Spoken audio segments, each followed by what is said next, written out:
From the BBC World Service, in association with ABC and All India Radio, this is Stumped.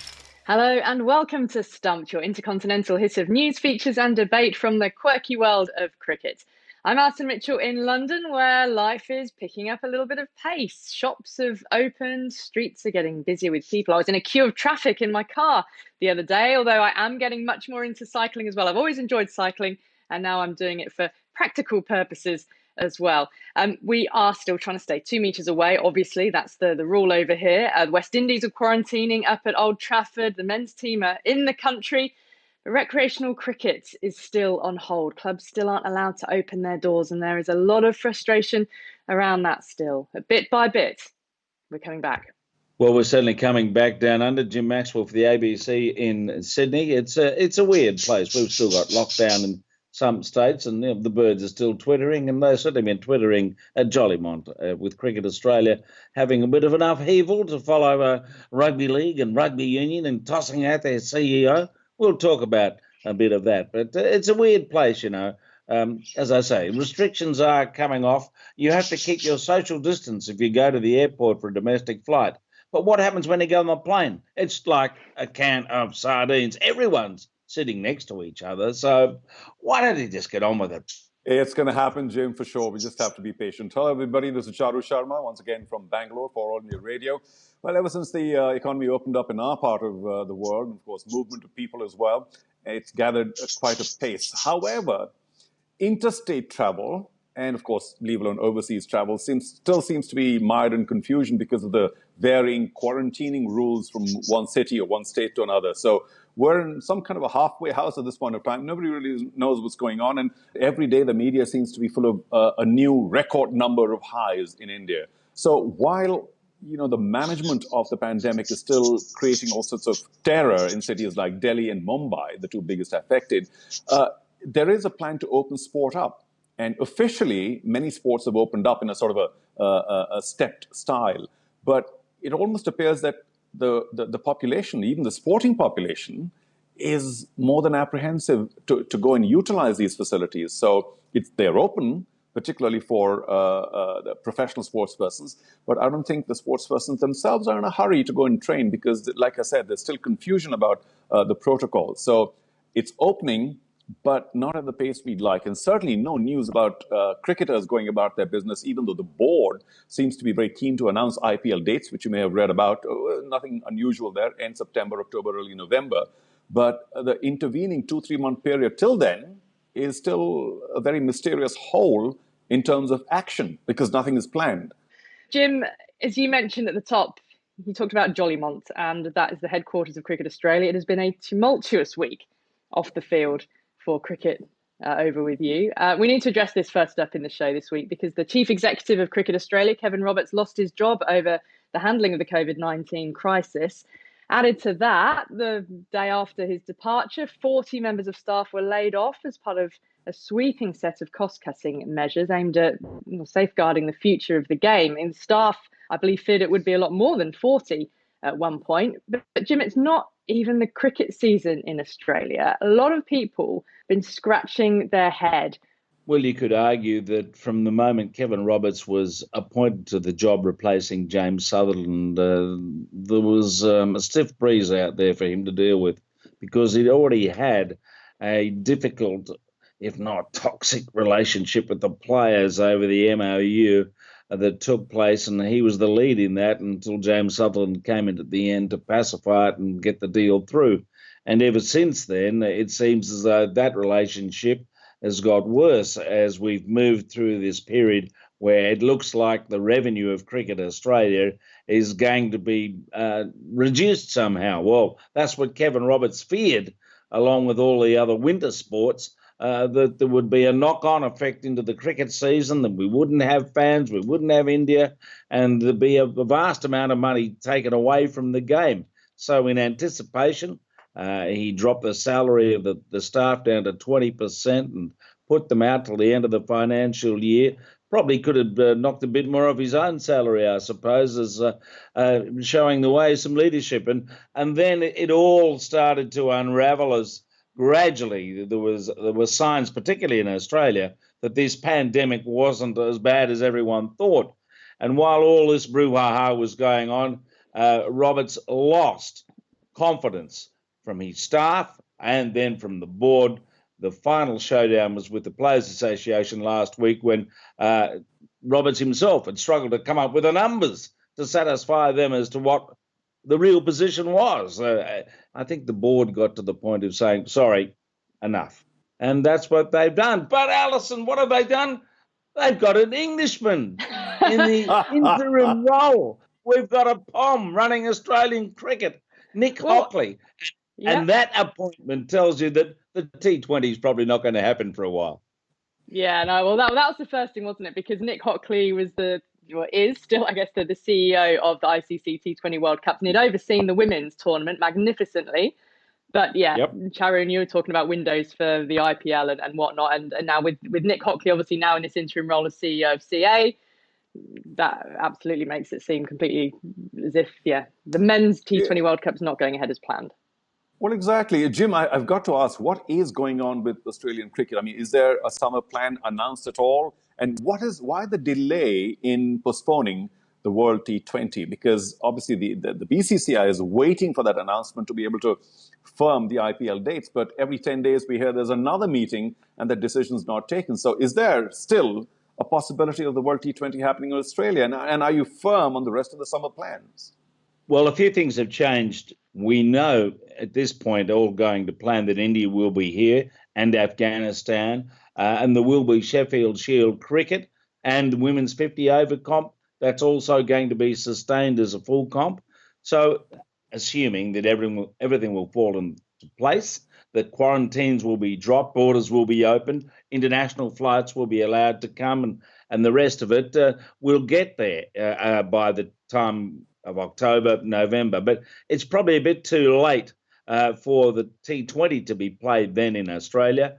They're talking about perhaps in February next year. So, Jim, just to repeat my question, why the delay in announcing the postponement of the World T20? Because time's kind of really short now. And is all the cricket that you're talking about for the moment planned without spectators, or is that sort of open at this point of time? At the moment, the restrictions are still in place, but bit by bit, we're seeing this chipped away at. I think as far as the T20 is concerned, it's up to the ICC. They've postponed the decision until whenever. From the BBC World Service, this is Stumped on ABC and All India Radio. Well, let's introduce our first guest on this week's show. I can't wait to speak to him. It's been a little while. He is quite simply one of the greatest fast bowlers to have graced the game. Waqar Younis running down the hill, into bowl to Marcus. Jaskovic is bowled in! First ball. Middle and off stumps, and Jaskovic is out.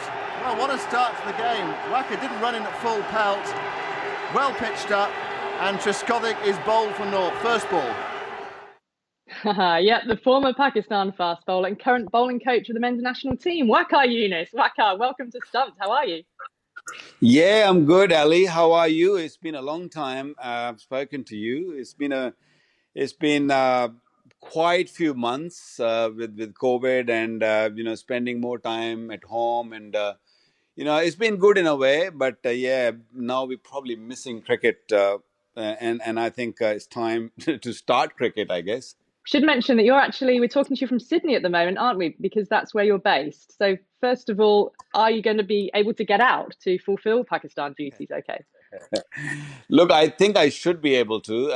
I know the borders are closed here at the moment, but if you're going for work, I think there is a special permission you can take and you can leave and come back also. And it is going to be very crucial for the entire world to see where cricket is gonna head after what the West Indies, when they start playing cricket in England, and then follow with Pakistan, and I think this is going to be very crucial, and all eyes are on those two series, because then it's going to get matured. That is this the right time to start cricket? Are we ready to take on cricket around the world, or still not? Yeah, keeping players and all those safe is paramount. You must have, Waqar, a little bit of I suppose, inside or more in-depth knowledge about coronavirus, do you? Because your wife is in fact a doctor. Look, she's an emergency specialist, and she's a frontliner. And when coronavirus or COVID hit for the first time, and she was literally out there helping a lot of people around Sydney. She works at Westmead Hospital, and she works at a couple of other hospitals also. So she was really working full time for the first at least 3 to 4 weeks. I remember when she used to come in the first few weeks, it was a scary feeling because when she was right up there, and her coming back home, it wasn't really that pleasant at the time. But yeah, with the blessing of Allah, the things have just sort of calmed down, and things are a lot better now. Yeah, anxious times, I'm sure. Have you heard, Shahid Afridi has come down with COVID-19, said on social media this week that he's tested positive, and he's been actually helping out, hasn't he, with charity work? I actually left him a message to get well soon. Yes, he was very much involved. He was going in a lot of rural areas and helping and trying to get the food to them, and he was physically out there and doing it. And he's a young fellow. He's a strong fellow. His immune is, of course, very strong, and hopefully he will recover very quickly. But it is definitely a scary feeling. It has hit Pakistan recently, and the numbers are improving, which is literally scary at the moment. And hopefully, we're praying that it'll get better soon. All of us on Stumped certainly wish Shahid Afridi and others all the best. We've got Jim and Charu here as well, Waqar, to have a word. Waqar, Jim Maxwell, down to the nitty-gritty. Imran Khan, your old teammate, now Prime Minister, has given the go-ahead for the tour of England. But do you have any apprehensions about going to a country that's been one of the hardest hit by COVID-19? It is not easy, as I was just talking to Ali about it, that the sporting world is getting a little frustrated, and probably financially they're also getting a little hit also. So they all want to start cricket. And good thing about Pakistan England tour is that Pakistan is going 5 weeks before the first test match. We're probably going to go into quarantine for a couple of weeks, couple of weeks, and I'm sure if the authorities have decided for the tour to go ahead, and they'll make sure that everything is in place. And I think we are about 29 players who are going, so they want everyone to come together, play test matches as well as T20 cricket. So it's a big group. But I'm sure that we will be looked after, and will be taken care of every single thing while we're there in England. Hi, Vicky. This is Charu Sharma from Bangalore. Good to be speaking to you again. Charu ji, how are you? It's been a long time, eh? I know, yeah, but never long enough. We'll meet soon, I'm sure. But listen, since chat has started about the tour, good luck. Talk to us about the current crop of fast bowlers in Pakistan, because, I mean, that's always been one of the biggest strengths of Pakistan cricket. I know Mohammad Amir is not available for the tour. Of course, the very exciting teenager Naseem Shah is, and we all look forward to what he can do. And then, of course, Wahab Riaz is still, with his hat in the ring. But on a scale of 0 to 10, where would you put Pakistan fast bowling at this point of time? What rating would you give it? Look, just if I look at the recent past and what we have seen, we played against Sri Lanka a few test matches. We played against Bangladesh and Australia also. We took a young team, young fast bowlers, as you mentioned, Naseem Shah, Shahid Afridi, and them two are really growing well, and they're getting better and better every day. It's just unfortunate the last 3 months they've been locked in. They have done some gym work and stuff, because most of these guys have got gyms at home.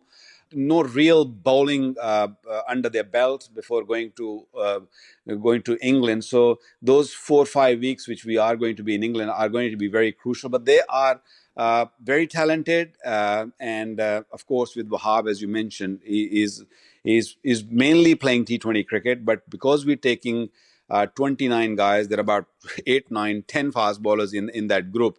So we're going to keep trying them, play games within ourselves. I mean, 2 teams will be playing each other, and we'll probably decide once we get close to the test matches which will be our best fast bowlers. But yeah, the talent is always there, Charu, you know that. So it's a good bunch. Hopefully, hopefully we'll be able to deliver because most of the teams are not playing any cricket, so we're all on the same scale. Finally, on a topic that's been of great concern to us here on Stumped, or chat, of course, in the past couple of programs, is players now not being allowed to use saliva on the ball. No. Now, you were a great swing bowler. You know what makes the ball move. So, what is your thought on this new rule, and is it really going to affect swing bowlers or fast bowlers as much as people think it might? Look, I think they got to give some sort of help to the bowlers to shine the ball. Okay, you're not going to use saliva, fair enough. I can understand that, but it's a habitual thing also. Don't forget, because these guys have been playing cricket for many, many years, and it's a habit that you put your fingers in your mouth and you get that saliva and you put it on the ball, and that habit also takes time to change. Yes, I understand that, if no saliva, then what? Are we going to get some other product which you're going to put it on the ball, or the ball? You cannot really just say, okay, you're just going to keep running and not shine the ball, or shine the ball with nothing on it. That ball needs some sort of product on it to shine, because if there is no shine on the ball, it's not going to swing. Doesn't matter if it's reverse or non-reverse or anything. It's going to be very, very tough. I know it's early days and early stage that they have decided not a saliva, but I am sure they're probably the cricket committee or people who are concerned, they're probably thinking on the lines that what else? They need some help. Probably in the next few weeks, I think, before West Indies, England start, that will come. Waqar, it's been great to speak to you. Thanks so much for your time. And we'll look forward to welcoming you to England, all being well. I know all eyes will be on how this West Indies series goes first. But we'll look forward to seeing you when you get here, we hope. Good. Thank you, guys. Thank you. It's great talking to you guys once again. And hopefully we'll see you in England. Well, that's it for this week's Stumped on All India Radio. Don't forget to get in touch with us on Twitter. We're at BBCWS Sport via the hashtag BBC Stumped. Thanks to Charu Sharma and Jim Maxwell, and of course to you for listening. Join us again next time. Bye-bye. Stumped is a BBC sport production for the BBC World Service in association with the Australian Broadcasting Corporation and All India Radio.